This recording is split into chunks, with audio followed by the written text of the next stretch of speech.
Now say it. What's that? Say your name. Rusi Gustafson. Okay.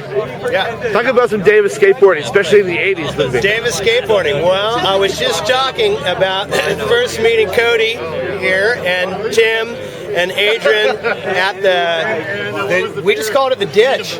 Everyone just called it the ditch. It was the only ditch that we had, and it was where the Dancing Pig Mall is now, in that far corner by where the freeway on-ramp is. Okay. I can't remember who first found it. I have no idea who first found it, but someone found it, so we all went down there, and we had to dig it out with shovels and stuff and sweep it all out. And we did that more than once too, because once they figured out we were down there and someone lit a fire that got in underneath the piles of dirt. Remember that? And it burned for weeks and weeks. Yeah. They filled it all in again, and we dug it right back out again.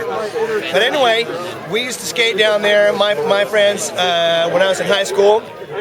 And Cody and Tim and Adrian were all like 11 or 12 years old, and they were still in elementary school. And I was telling the story about how somehow, I don't remember how it was, the high schoolers, we must have had like 4th period off or 5th period off because we had a long lunch hour, so we could go down there and skate on our lunch hour. Well, Cody and Tim and Adrian didn't have a long lunch hour, so they just cut school. They come and skate with us.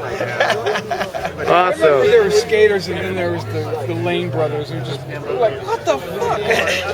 They're like this big, and they're doing shit that we couldn't even fathom yet. We're like, wow, what? Cody, did you have any favorite spots you liked, Davis? Skateboarding? Yeah.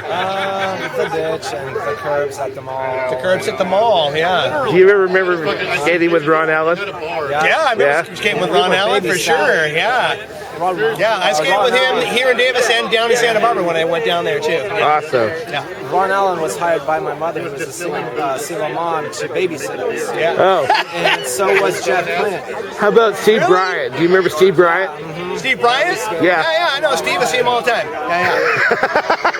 He seemed like He said you guys liked the parking lot behind like the Davis Enterprise or something like that. Like, we skated everywhere. We skated everywhere. Awesome. Decades. And they try to outlaw it.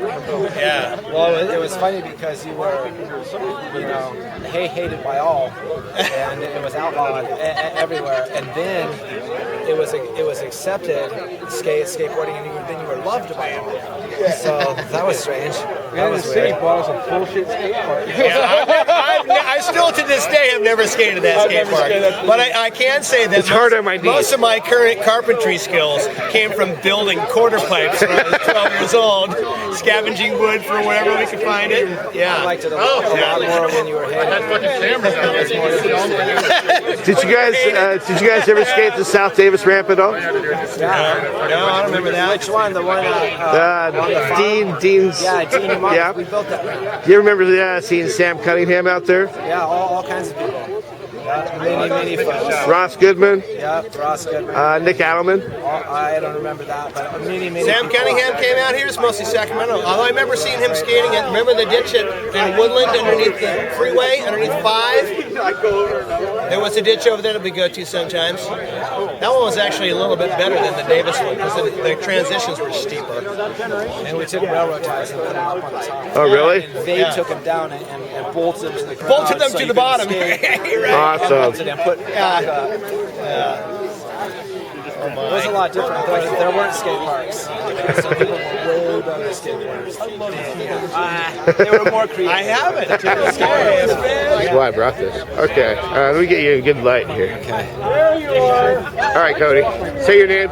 Cody Lane. All right. So I didn't understand this until I became a parent, but my mother, she was a single mom to my twin brother Tim and my older sister Justine, and when we were younger, she needed a babysitter. So one day, this guy showed up, and he came to babysit us, and he was also a skateboarder. We were very young, and his name was Ron Allen.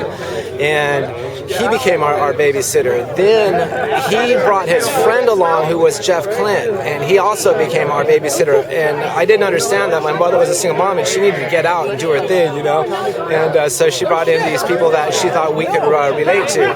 So they pulled us into the downtown Sacramento skateboard scene, which at the time was very hardcore, and internationally, I mean, literally, it was the place to be, and it kind of still is. And anyways, so we were probably like 12 years old and going over to Sac all the time, and then we started spending multiple days there and got pulled into this crew in Sacramento. So basically, thanks to our babysitters, we ended up going deep into a serious skate scene and staying there for a large part of our lives. So thanks, Mom. Yeah, so that was that. Yeah.